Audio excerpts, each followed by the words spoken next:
Okay, everyone, we're going to start.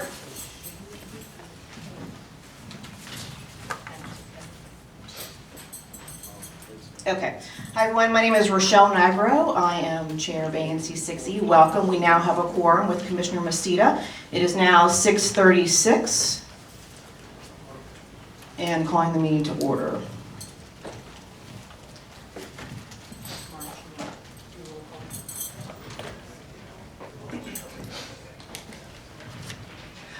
Good evening. Roll call, 6E01, 6E02, Here. 03, Present. 04, Here. 05, I'm present, 06,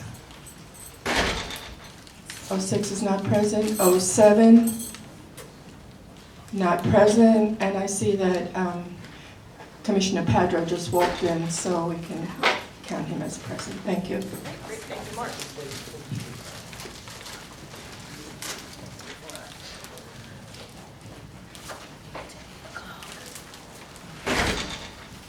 Alex is here now. We're going to approve the agenda. We have, if anyone is here for the 1126 Fifth Street, they no longer have to come before us. They are not looking for any changes to go before BZA, so they're off the agenda. They're not here tonight. But instead, we have two additional items, which is 901 6th Street Northwest. This is in Marge's area, it's the Hampton Inn. They're requesting support for a public space permit for a Sidewalk Café, and number 11, 1204 3rd Street Northwest, which is a 3rd Street Church of God. Request for support for a public space permit for doing their driveway, the new sidewalk, fence, retaining wall, landscaping, and catch basins. So I motion that we approve the agenda for Wednesday, September 4th, 2013. Seconded. Okay, all in favor? Aye. Aye, okay, great. All right, so first we have up our PSA reports. We have officers from only 3D here currently. We do not have anyone from 1D, so step up. I'd just like to make a notation that Commander Hickson refuses to send an officer to the meeting. Okay, noted. That is in Marge's area. I requested, both Marge and I have requested for that area to come, and also the area that is Alvin and Alfreda Judd's. They have been invited tonight, and they are not here yet either. Okay, so go ahead and step up to the mic there and introduce yourself. I am Sergeant Richard Ehrlich, the Sergeant for PSA 308 on the evening tour of duty. Just to give you a quick rundown for the last 30 days. We've had 2 robberies without a gun, that's last year. We had 4 robberies without a gun, 3 with a gun, and 7 assaults without a gun and 1 with. That has been up. I know everyone's concerned about the liquor store at 5th and M. I can tell you that the investigation's ongoing. There is actually people of interest, but that's all we can really say right now.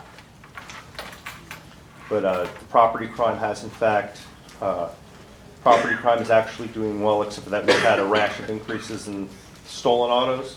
Most of those are coming from the area of the convention center. They're the people who forget that Washington, D.C. is a city. Okay.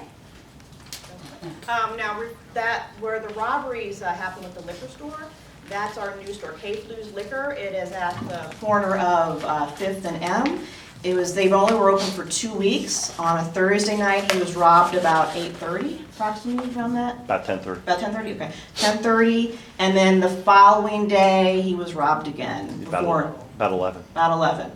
So it was very sad. The neighbors are very supportive of it, but that said, it was very unfortunate for a new. So I've talked with Lieutenant Wingate, and she's supposed to release the video of the suspect.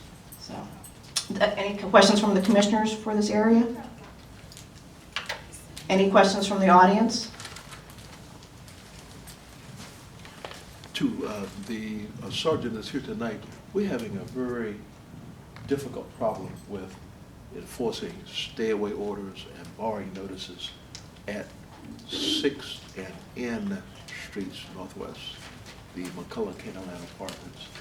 And this has been a long-standing, ongoing issue where we've gotten bar notices filled out. Right. But the persons who are named on the bar notices walk in and out of the property with impunity. Nothing is being done. And we've been working with this for 6 or more months. And Is there security at the building? I'm sorry? Is there a security station at the building? I'm not specifically familiar with that building. Is there security there? When you say security. Like special police officers or something of that nature? We don't have police officers, we have senior citizens who live there. I live there myself, and we've taken out bar notices, we've done everything that we thought that we knew how to Right. do. We've had meetings with third district? Yes. Is that first and, I'm sorry, 16th and? 16th B, yes. Third district, and to no avail. And it's not something that we want, but, we can't approach them ourselves. Right. Well, certainly call us, certainly dial 911 and tell them you have an unlawful entry. We can have officers respond.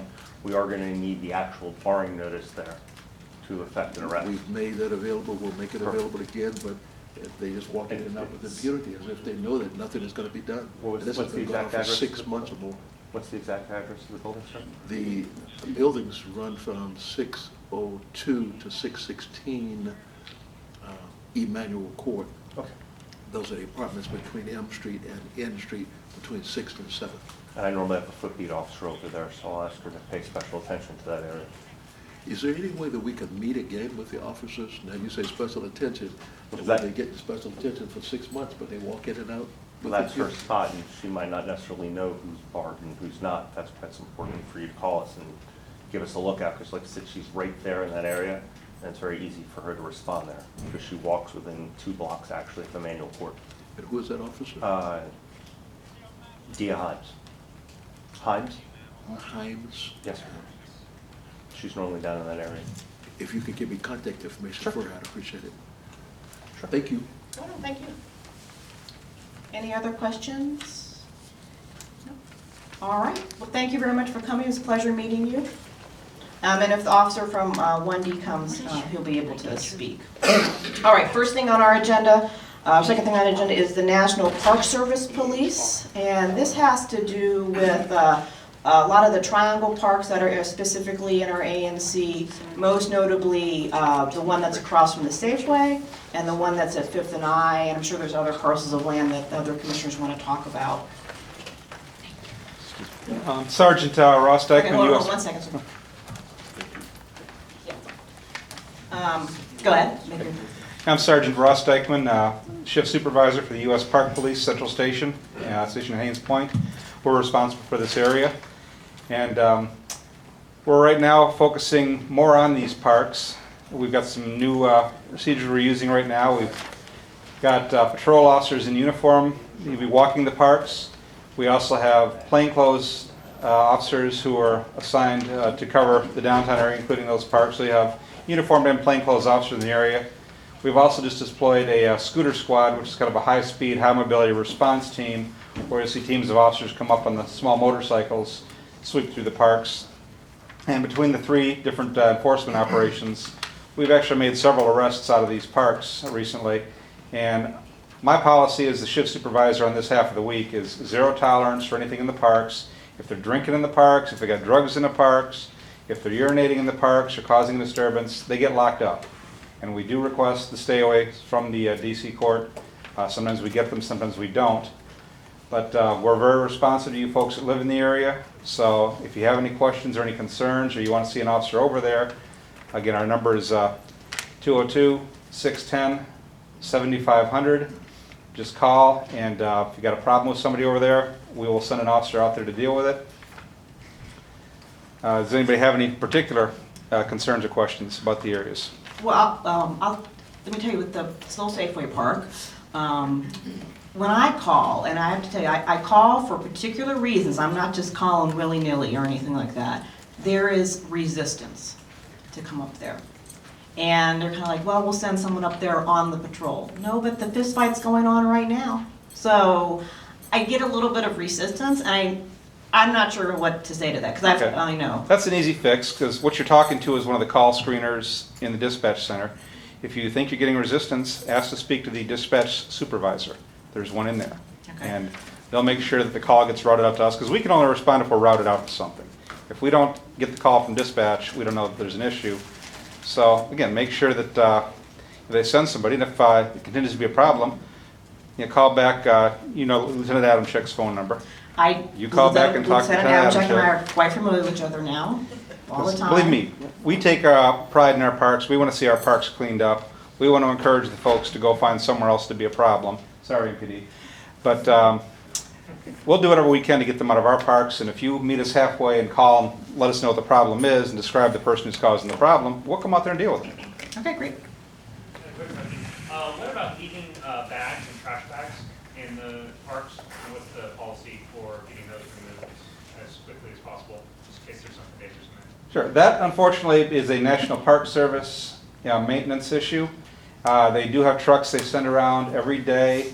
It's going to be a day shift enterprise, not something that I have any control over. Believe me, I'd love to get that. A lot of that stuff is just homeless debris. I'd love to get it out of there too, but without the trash trucks, we can't do it at night. So it's going to be a day issue, and you're going to need to call the Park Service and request trash truck that's sent up there. Unfortunately, I don't have that number with me. But regular call to dispatch should route you over there. We're going to have Marge go. We're going to have Marge. Hi, good evening. Couple of questions. The homeless that have taken over a number of the parks, the community has held a meeting recently at which we had more than 100 and I guess about 120 people there, and the Park Service was represented. We need to know, or we want to know, how often are you patrolling, especially the Safeway Park and the Cobb Park, which is at 2nd and Mass, and the park at 5th and Mass. Because we are seeing in the last month or so a huge influx from around 9 a.m. to the shelter reopens in the evening of homeless people. Can you speak to that? I can only speak for the night shift, which is 6P to 6A. I know we try to put cars through there as much as we can, and I'm proud to say I've got some new officers now in my squad who are just diligent on the parks and the homeless issue.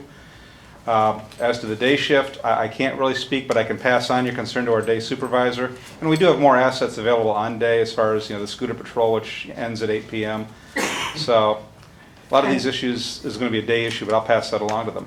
Okay, maybe before you leave, you can just give me a name and phone number, because I'm assuming that the trash and the chicken bones and all the crap we find in the park is day issue also? It is. So you'll basically just call the same 610-7500 issue and tell them you want to talk to somebody Park Service Maintenance. Okay, and the last question I have, quite a large influx of people over the last 5 years in our neighborhood, and we're looking for the possibility of taking one of those triangle parks in conjunction with National Park Service. The community would like to put a dog park.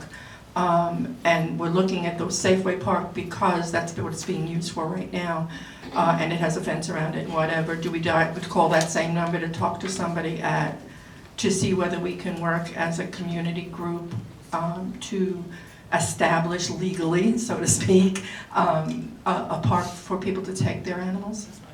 Well, as a dog owner myself, I love the idea, but that's again a little beyond my ken. It falls outside of my area of expertise. But yeah, I'd give that number a call and tell them you want to speak to somebody. It's going to be somebody at the National Park Service, not so much Park Police. Yeah, no, I know it wouldn't be Park Police, but I thought But maybe they can route you. give me a connection name or number. I wouldn't have that off the top of my hand, but if you can't get satisfaction at 610-7500, just call Lieutenant Adamczyk's office in the morning, and I'm sure he can find the number for you. Okay, thank you. Any other commissioners' questions? Alex? Oh, sorry. I'm sure you're aware that the Carnegie Woodson House at 15, 38, 40, and 42 9th Street are part of the National Park Service system. We look forward to having it be open to the public beginning in 2016. But in the meantime, we do have, from time to time, folks that are trespassing on the National Park Service property there. And we've had issues with graffiti on the northernmost of the buildings. So I'm wondering how often units are dispatched to that location, or is there a regular schedule for visitation to make sure that nothing is awry there? No, sir, we don't have anything that's scheduled regularly. That would kind of defeat the purpose of the random patrol. I'm not aware of any calls on my shift. So can I get that address from you again? I'll double check our books. 1538, 1540, and 1542 9th Street Northwest. It's the Carter G. Woodson home. Yeah, I'm personally not aware of anything as far as calls for service over there. So again, if you see somebody Usually people trespassing. will call MPD, not realizing that they should be calling you. And we have that issue every once in a while too. It's kind of feast or famine with the DC 911 system. Sometimes we get everything, sometimes we get nothing. So again, the best number is 610-7500, straight into our dispatch. But I'll make sure that we have some people check that area myself. So, and if you see anybody over there, please give a call and we'll send somebody right up. Thank you. Any of the other commissioners? Okay. From the audience? Ron? I assume you have responsibility for all the parks downtown? All the federal parks, sir. Federal parks. A lot of the little parks are You DC really parks. Obviously have your hands full. So I would think that, we elected all these ANC commissioners so that we can have a voice in our government. And so when they call up to the department and say, I'm an ANC commissioner, they should get absolute and good response. And it disturbs me that they don't, because these are the people we elected to be our voice. I can understand you got your hands full and you got a lot of calls coming in, but when these people that represent us call you, you know that something's important is happening and deserves your attention. So you might think about training your dispatchers or your call answerers or whatever you call them, so that that can happen in the future. And Ron has a point. Whenever I call, I identify myself, I'm a commissioner, and I don't think they know what that position is. So, which, I don't necessarily fault them, but I think actually Ron has a point. That's what I experienced. No, I can promise you that's going to be addressed tonight. I will call the communications supervisor myself when I get to this meeting. And I'll be mentioning it to Lieutenant Manager in the morning. Great, thanks. Any other questions from the audience? I heard you mention earlier that you actually use the official park reservation number internally. Is it easier for us when we call you if we know that reservation number? Not really, because unfortunately, the way we work, our street folks tend to look at the parks by a few different things. The location, the proper name, or the reservation number. It all depends on which park it is. The easiest thing is just to give the actual street location, like 5th and Mass, 2nd and Mass, and our guys will handle it at our station. Because we're going to get the call from the dispatch, there's an issue at such and such, and we will check for jurisdiction at our station and send somebody out there.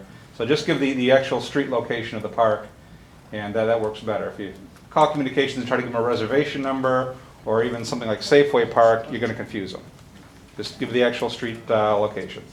Ms. Hightower? Hi, I just want to ask a question, and that is, can you identify the protocol structure at the National Park Service as it relates to concerns about any of the parks? So what's the top, what's the bottom, and what I really think it would be advantageous to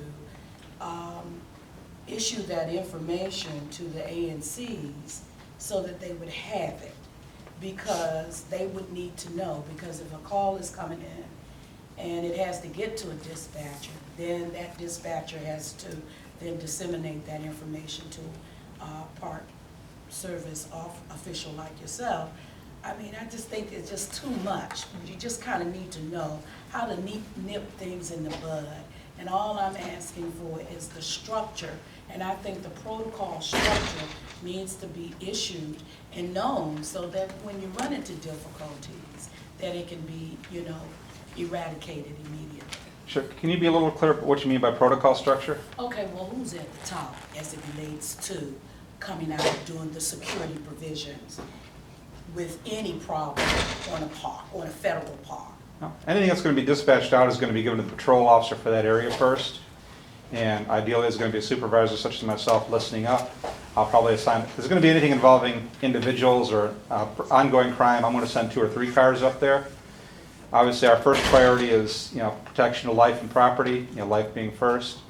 And anything that's ongoing, we're going to send people to right now. If something happened earlier and it's done, that's going to be a lesser priority because, again, you have to understand we do have other park reservations and roadways within the DC area that we have to send to. So protection of life and stopping crimes in progress is our first priority. Who is over top of the supervisory level? Above myself is Lieutenant Mark Adamczyk. He's our station commander, District 1. Is that the number one person? The number one person would be Chief Teresa Chambers. Chief who? Chief Teresa Chambers. Okay, But operationally, it's going to be Lieutenant Adamczyk for this area. good. It's good to know. And I know they I've have, gotten to know him very well. So. All right, any other questions? All right, thank you very much for your Thank you. time, thank you for coming, Not a appreciate problem. it. All right, is Andrea here from, okay, hi. From Douglas Development. Andrea's from Douglas Development. This is going to be an update on Square 450, which is on 7th and New York Avenue, and 1100 6th Street Northwest. This is in both of you are in my single-member district. Good evening, everybody. You want to identify yourself for Karen? Sure. Andrea Gordine, a project manager at Douglas Development. So Paul Milstein unfortunately couldn't be here tonight. He loves to come to ANC meetings and talk with everyone. But I just wanted to give everyone a quick update with what's happening with Square 450 and 1100 6th Street. I'll start with 1100 6th Street because it's a little bit of a change since the last time we were here at the former ANC 2C meeting last December. The last thing that we had proposed was renovating the existing building and then having an addition to that structure. After numerous meetings with the Office of Planning and just going through the whole process of what should we do and design review, we've decided that we, with direction from Office of Planning, is to just do a base building renovation. So that means just renovate what's there and lease out that existing property. So we don't have any tenants lined up, but we are trying to move pretty quickly because that property has been sitting there for quite some time vacant. So we're looking to start sometime in late fall, and since it's a base building renovation, it'll be about a 6 to 8 month process. Most, if not all of you, are familiar with Square 450. We are quickly moving forward with the west side of the development, so that's everything west of. Do you want to tell them exactly what's there? Sure, I have a, I don't know if that works or Well- not, but, okay. You want to just describe it to them, then Sure. the description's better. Sure, so the Square 450 development, the actual square itself is New York Avenue, 7th Street, L Street, and 6th Street. So everything that you see across the street from the new AMC building and the convention center, that's where we are. So this is for talking about specifics, that would be like the Midas shop, where the district CrossFit is. Yes. The DC Eagle, the old Marrakesh building around the corner, Passenger Hogo, all that around the block. Yes, So that's what It's the entire block except for one small bit, yes, right? which is, Bundy Development. Bundy is not included because Bundy owns her own building, and Alpercine's is not included in the scope of that project. So over the past several years, we've been assembling the site. I've been with Douglas for only a year, but this has been a several-year process, and we've decided to move forward with the development. So right now, we are working on, we have given tenants on, most of the tenants on the New York Avenue side, their vacate notices, because those buildings have the longest lead time as far as construction. So we are looking at our GC mobilizing first quarter of next year. We are gonna start demolition on the 7th Street side around the spring, early summer, excavation around June, July, and full construction towards the later end of 2014, with substantial completion about fall 2016. And that's that's the garage and office portion. So let me ask you this, and just so I can understand, so the only property that's on the New York Avenue side that was not given notice is Lux Lounge, is that correct? That is I realize that correct. changed, that is. Well, okay, so I can tell you, since I'm on the construction side, so I don't have that much involvement with leasing, but I was told that there were conversations with that tenant, and I think that's something that is gonna be decided. I'm not privy to that information, but I know that's something that we have to work out, because that building itself has some structural issues that need to be addressed immediately, and so we've been talking with the tenant about how we're gonna address their lease, given our construction schedule.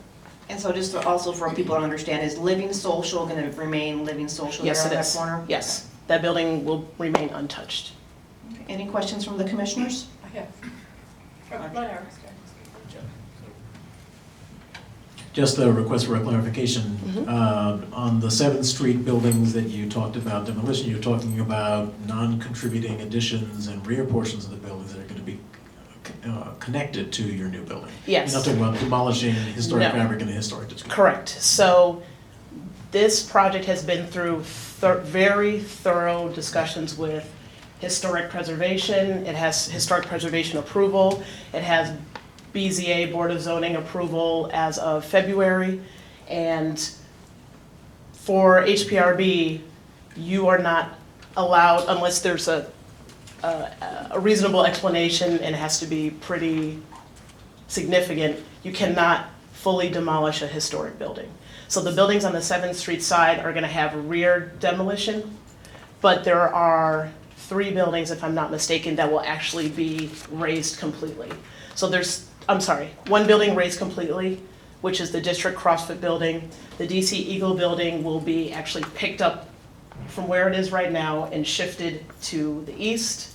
There's a building that's on the L Street side, it's currently Douglas Development Storage. It'll be picked up and shifted to the west.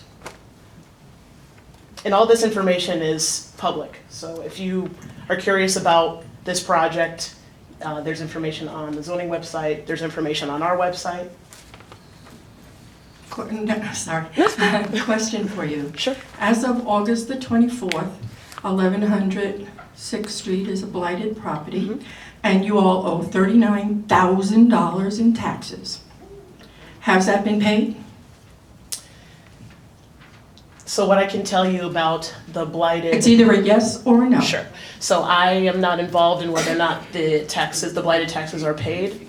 That's not my department, and if I can look into that further and let you know the answer to that question, but I do not know the answer to that question. And I ask that because, if I remember correctly, your organization was also awarded a project a couple of years back which included a waffle shop. Yes. That used to be on 11th Street. Yes. And it was supposed to be completed and reopened in 2010, and I'm wondering where it is, and is it open? So the waffle shop is currently on, the address is 522 10th Street, and it's part of the 1000 F Street development. So that, the waffle shop is, So you didn't live up to your obligations for that particular building as approved by the city, for that piece of property. Why do we believe that you're gonna live up to your stated, this is gonna happen by starting late fall and take 6 to 8 months? Is there a start date and a finish date, and are there penalties for the finish date if you do not make the date? well, as I mentioned before, we've had several meetings with Office of Planning to discuss what we'd like to do for 6th and L Street. And we've gone through, I was literally here in December giving a presentation about 6th and L Street, talking about the additions that we wanted to do. And after several meetings with Office of Planning, they had said, come back with something else. And so we have decided, in order to move quickly with the development, the best thing for us to do is do a base building renovation. And with your question with regards to waffle shop, because I didn't have the opportunity to actually answer it, is we recently got PUD approval for the entire 1000 F Street site, which includes the waffle shop. And one of the portions of the 1000 F Street development is to disassemble the waffle shop, put it back together on another portion, on another site. And so that's something that we're actually working with our architects to get raised plans together, to get a building permit package together, but that's something that, because that is part of a completely different development and isn't really associated with the Square 450 West that I was just mentioning? Is that what you mean about the, in 2010? Well, it was supposed to be moved and, taken down. Right. Stored, do whatever you do Right. with it, and then it was supposed to be put back and reopened by 2010. Well, it's now going into 2014, and that hasn't happened. Okay, that was part of So, it just makes me wonder about how reliable your information is, and it seems to me that's 4 years from the start date to the finish date, and we haven't seen it. It's not completed. Okay. So you're telling me now that the 1100 project, which is one I'm really interested and concerned about, Sure. is going to begin in the late fall. It's going to take 6 to 8 months. Have you gotten a PUD approved? Have you? It's not, it's because it's a base building renovation, it's not a PUD. Do you have to bring that in front of this ANC? That is something that I would have to discuss internally and discuss with the ANC commissioner, so I do not know the answer to that at that time. But going back to again, to the waffle shop, is what you had just mentioned is from a zoning order from 2008, which was recently extended through 2012 and approved. Well, this is now going into 2014, so 2012 is long past. We went in for a PUD modification for that case, for 1000F, which includes the, so Okay. it was approved, give me one moment. It was approved in 2008, extended in 2010. This is all in the zoning order. But this, as far as I know, it was approved in 2008, extended through 2010, and then we modified it, and that was recently approved this past June, if I'm not mistaken. Okay, and the completion on that project is For what? 1000F? Yeah, when is that due? Well, that's dependent on several factors, which includes almost all the buildings that are included in that development are currently occupied, so that's something that we have to discuss. Okay. Nothing can start until the buildings are vacant, and that has not yet been decided when the tenants will vacate. Okay, that's fine. I am concerned about you owing $39,000 in taxes for a blighted building. Okay. And I would appreciate some sort of a response as to the day that's going to be paid. Absolutely, and what I can do is, I can talk to someone in my office who actually handles that, and that's not me, so I don't feel comfortable answering that, but I can talk to someone at Douglas, and I can email you tomorrow with an answer. Okay, any questions from the audience? All righty, Ron. You kind of breezed through the dates for the construction of 405 really fast. Okay. You mentioned a couple of acronyms, I'm not quite sure what they were. Like, to me, GC is general counsel. I don't think- Oh, sorry, general contractor. Okay. Well, could you review the dates then slowly so I can? Sure.